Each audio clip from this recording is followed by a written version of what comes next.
Hey guys, welcome back to the channel. This is Saga and today we'll be taking a look at day 2 of the golden week of spoilers, and today we are looking at competitive scene and we have 𝗂𝗵𝗆 with us. Let's take a deep look at what do we have here. So the post itself is starting with welcome everyone to day 2 of us literally spoiling during an entire week. Day 1 post likely to be released during the launch window. So let's dig in. Competitive scene. Are you excited, 𝗂𝗵𝗆, for this? Do you think this is like a make it or break it for the 1.0? Could potentially be. I am definitely intrigued about what they're going to put in here. Okay, let's see. For us, the competitive part of Temtem has always been one of its key components. We want to expand and promote it further. Consequent in terms of changes, landscape, however, all of this changes in 1.0. So let us explain the upcoming changes. Temtem Showdown, bro. Temtem Showdown is an in-game battle simulator that allows you to participate in ranked battles without actually working towards building the teams, capturing the Tems, breeding and training them. Having a battle simulator allows players to access competitive ladder instantly and gives them more tools to freely explore and test new tools, builds and strategies. Ever since the inception of Temtem, we have tried to facilitate access to competitive battles without going too far. I think this is really big. What do you think about this, 𝗂𝗵𝗆? Well, that's definitely going to get me playing the game more often as the barrier to making teams. As somebody who changes teams pretty often, I like to experiment. This is really big, actually. So we have decided to create Temtem Showdown game mode and release it with 1.0. Showdown will be included as part of the game and its usability will be fused with ranked competitive ladder. With Showdown, you'll be able to edit your team to your preference without having to train your teams. You will also be able to select the SVs and TVs you want, the movesets, etc. This Showdown squads will only be available for ranked and friendly competitive matches. You won't be able to use them for other game content, dojo rematches, tournaments, dojo wars, etc. This will ensure that hard-trained Tems still have their place in the game while allowing for a much more dynamic PvP experience. This is really good. I think this is the change we needed, right? You can have whatever SVs you want, TVs you want, experiment without having perfects, right? This is perfect for the removing the entry barrier of PvP, right? Actually, there is no entry barrier anymore. Once 1.0 comes out, and I guess this only increases the conversion rate of new players into PvP, which is only a good thing. This is such a good thing. I'm so hyped about this already. Lastly, even though the ranked ladder will use showdown teams, you will still be able to use your participate with your regular squad. So I think that's really good. We have ranked V2 over here, 𝗂𝗵𝗆. Let's take a look. When we talk about ranked V2, series of improvements, changes planned. The ranked format will be divided into seasons that will go along with seasonal tamer pass, explained later down the week. These seasons will impact how ranked matches are played. Balanced patches will arrive at the start of each season, and the goal is to maintain the meta untouched during the ongoing season.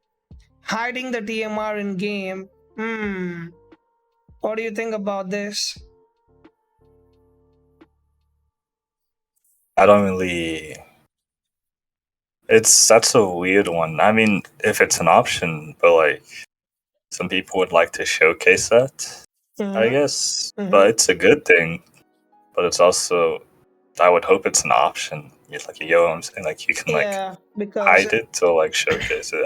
Because I have no problem showing what TMR I have, and honestly, well, I guess TMR will have value by 1.0. It says that TMR will still be visible using the API, so the dedicated players will still be able to check it using third-party tools, I guess. They're making some changes into the TMR formula, and one of the things they want to do is TMR lost against a lower TMR player is what they are going to be tweaking, and they are also planning to increase the TMR gains, so the difference between a good player and regular player is higher. They are also considering adding a TMR decay, although they don't know if it is going to be needed with the season format. At the end of the season, everyone will have their TMR reset to a new lower value. So I think having a decay is a good thing. What is your opinion on that? I think it's necessary for the most part, because If the awards, I mean, it's weird because if the format, or if the seasons rather are not too long, maybe decay isn't necessary at all.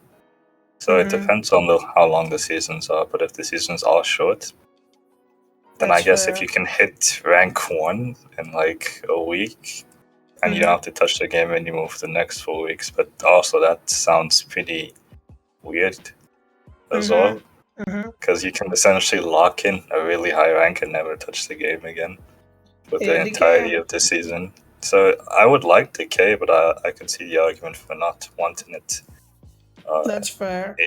In V2, if these seasons aren't going to be that long. So they are also planning to add ranks and sub-ranks to replace the no longer visible TMR. So basically like a League of Legends kind of system where you don't see the actual MMR, but you see Gold 1, Gold 2, Silver 1. These ranks will be distributed based on percentile population at the start of each season. So we will try to keep the same distribution no matter how many players are playing. They are also planning to add a legend rank. Again, they're taking suggestions for this, which is only for the top 1% of the players.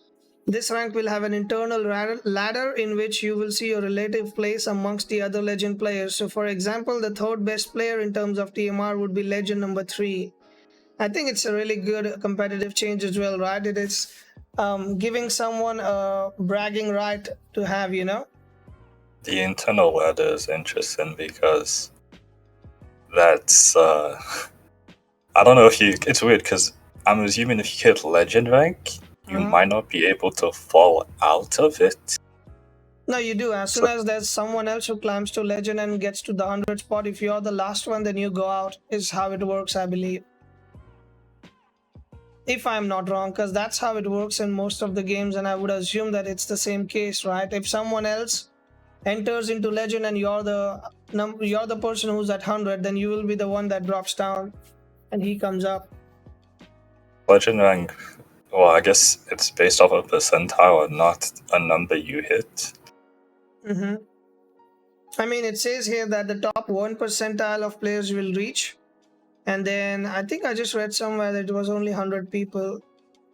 Okay, maybe no, I it's didn't not read 100 that. people. It's top 1%. But I wonder if it's genuinely a top 1% or a number you hit. Because if it's a number you hit, then there's and also top 1%. It's like this could result in long queue times for these legend rank players. There's a possibility. So I guess that's actually inevitable, to be honest, because the higher you go, the less people there will be, and you don't want to be queued into, the classic 1500 player queuing into like an 800 TMR person after 30 minutes. Like, you probably don't want that in your game anymore. So it's necessary, but I can foresee the long queue times unless legend rank is pretty easy to get, but top 1 percentile sounds like it should be somewhat difficult. But it also depends on how many people are playing competitive, and there's going to be a lot of people because of the showdown. So honestly, all the people who people are aware of in the PvP scene will probably hit this 1% if we're expecting a large influx of players. So this might not be too... Honestly, the funny thing is that this legend internal ladder thing could literally just be 10-10 ladder right now. Yeah, like, it could the be. people that are playing right now would just be in that 1%, and everybody else will be in the 99%. Yeah, it can definitely be. I mean, I can see that happening. Next we are adding feathers, and what you might be wondering, you will know soon, as a reward for ranked wins, along with the current rewards for Pansins. Since we are going to try to increase the maximum possible TMR rank, the idea is that Pansin reward increase with it too. These rewards will now be based on your TMR instead of your opponent's TMR. So I'm assuming, as I was saying yesterday, if you saw my opinion, that they are going to add a currency that will be for radars, and I think feathers is that currency that you use for buying radars, and the shop might be random. What are your thoughts on that? Well, feathers for radars, that would actually be an interesting combination of PvP and PvE, but PvE, it's still PvE players who want absolutely no reason to ever touch competitive again. They will have another ways of getting feathers as well, I believe, to be honest. I would assume so, but probably you could use feathers as a currency. as one of the ways to acquire radars. But I mean, I would make it very easy for PvP players to get their radars. Like it'd be really easy. Like you could just get the 5% in a day. I'm assuming you can get 5% radars now from the announcement from yesterday. So yeah, for this is good. I would imagine you could use it to buy maybe learning aids. I don't know if that's confirmed going to be available. We will find out, I guess. Let's see. But that would make the most sense in my opinion. So they're or even hard textures. They are also adding seasonal rewards. At the end of the season, depending on your performance during it, you will get some exclusive cosmetic rewards that won't be obtainable any other way. Finally, they are also adding 2 daily and 2 weekly competitive quests, which will grant users extra feathers and pensions while doing them. I guess overall good changes. I am pretty satisfied by what I read so far. Do you think that this post is so far giving all the ticking all the boxes we had for the 1.0? There's nothing wrong here. Okay, good. Absolutely nothing wrong here so far. Everything's so good. So let's look at what they have next. Dedicated balance team. Up until now, balance has been something we've been doing and maintaining in between tasks. Instead of having people focusing on it regularly, some of our current team members have been dedicating hours sporadically. We need to have time to prepare seasonal patches, review matches data, analytics feedback. With release, we want to be able to have more balanced, robust changes. We've also talked about including some key community members as helpers so the balance team has extra input on certain topics. I see, so yeah, they are having a dedicated balance team. That's good. Crema run tournaments. We also love seeing community tournaments thrive. We have decided that it is time to support the tournament scene even further by creating and organizing our own. Since we don't have any real experience with this, we want to slowly start and see where it leads. To ensure we are off to a great start, we hired a dedicated community member as esport manager, someone who has run several tournaments and has a good understanding of Temtem competitive scene. We are also going to allocate a budget in order to incentivize the tournament with cash prizes, and we are entertaining the possibility of doing an on-site tournaments in Spain for now. But they are still early stages for deciding that, I guess. What do you think about that? That's good. Like more tournaments are always better. It's Yeluna is the esports manager for those who don't know, and for those who don't even know who Yeluna is, she is one of the runners of the FT circuit. I don't think it's the biggest tournament ever in Temtem. In terms of cash prize, I think that goes to Texas Roadhouse's Texas Roadhouse Rumble. But yeah, it was a pretty good circuit. It was in high demand when it was around. And it's been gone for a couple months now. I think there was a random circuit that appeared. Well, it wasn't a circuit. I think it was just a single one-off tournament. But yeah, and she got hired by Crema, and I'm excited to see what she does. That's fair. So let's see the last part of this post. Other plan improvements. A TV blender that will ease the process of giving enhancer fruit to TEMs. The current process can be a bit tedious, but if you use the blender, you can choose a handful of fruits per try. You'll get to see a preview of resulting TVs of that blend. And I guess if you use that item, you can merge a lot of fruits together basically and then just put it on the TEM itself. So I think this is a really, really good thing as well. People are asking for it, right? Yeah, it's pretty good. It sounds weird. So, it sounds like they don't want to invalidate the fruit stand, candy stand, and the smoothie shop. So they're going to use an item. So you have to buy your stuff still from those 3 places, I guess. And you have to use this item to all do it at once, which is faster. But honestly, the most convenient way to just be scrap. Well, actually, no, you don't scrap it. You keep them, but you make a new stand probably in the new endgame island where you just go and you just input the values and press OK. Yeah, like a machine, and you just press OK. If you want to charge extra for it, you can, even though it should just cost the same. But if you want to charge convenience fee, that's fine. But yeah, it sounds like they don't want to do that, and they're going to use this TV blender item to not completely invalidate the other stands for endgame players. So from the way I'm reading this could be better. This is like the first one I was like, oh, that could be done a bit better, but maybe that's how they want to implement it, and this is just worded a bit weirdly if I'm reading it incorrectly. This is still a bit, better than what we have at the moment, so it's still an upgrade, I guess, of kinds, I guess. Oh yeah, there's nothing bad about it. It's just, I'm just seeing that it could be better. Yeah, we have better options, but I guess for now we can still work with that. Last thing for this post, they are planning to have a system that will let you drop your Tems, pay a fee, and have them train automatically while they are there. So basically a leveling space like breeding center where you drop your Tems and they will automatically level up to 100. I guess this is it, right? We were asking for this as well, and it's just TV training. I don't think it levels your Tems as well. You have to do that yourself still, it sounds like. Wait, does it say train? Yeah, train. Okay, this TV training. Okay, you're fair. Them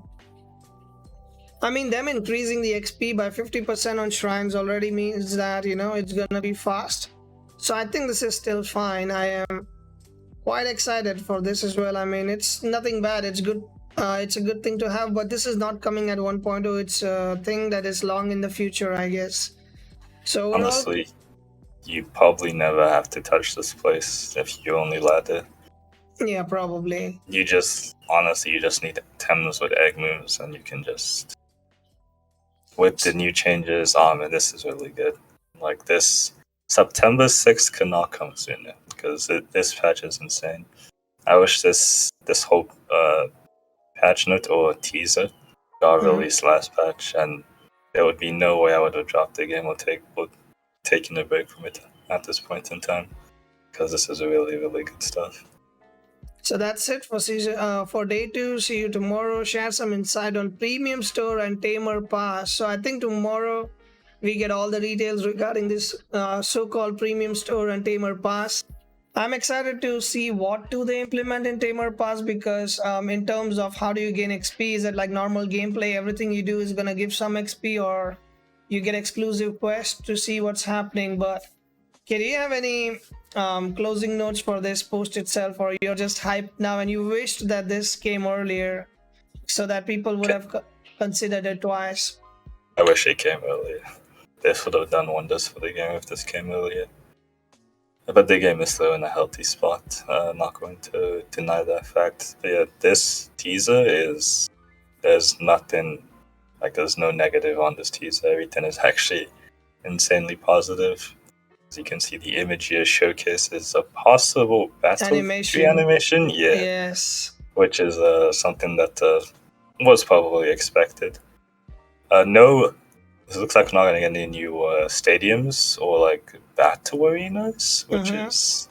It could be in Battle Pass, you never know. They added, but we don't know it yet.